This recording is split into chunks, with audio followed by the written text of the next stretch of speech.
Thank you for that question. And please feel free to add in because we've been working on this together and you have a really deep understanding of this. So it could be a good back and forth here.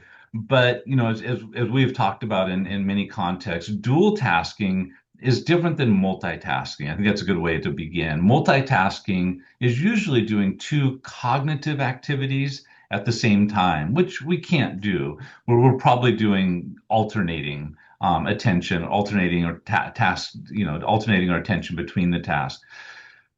With multitasking, dual tasking is doing two separate tasks that have separate goals. Often, and I think the easiest way to think about this is many of the examples are doing a physical and a cognitive at the same time. Mhm. And I think those are a lot of the interventions that we have done where, you have a physical task you're trying to do. It might be something as simple as walking, navigating your environment while you do a cognitive task at the same time. And the nice thing about that is we can level it. We can make Mhm.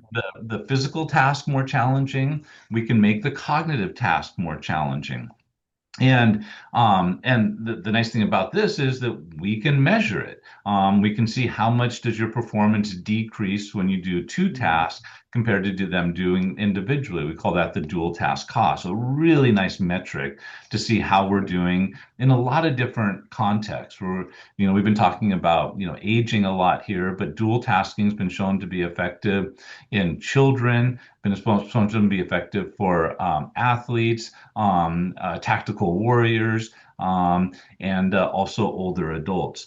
So I think the dual tasking research is astounding. And the other thing that I'm really amazed by about this research is the number of conditions of aging that can be helped with dual tasking. So there's Mhm. good evidence that Parkinson's disease, we can get improvements in executive functioning and cognitive abilities.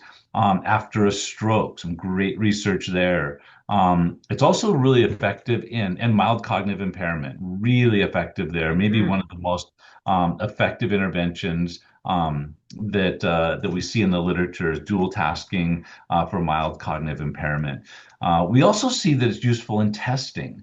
I'm amazed at the research. It's a little outside of my area of expertise, but I've read research on using dual task cost testing and seeing how people are doing in terms of a sport concussion or a mild traumatic brain injury. Very effective at seeing where somebody is and very effective at predicting future outcomes there.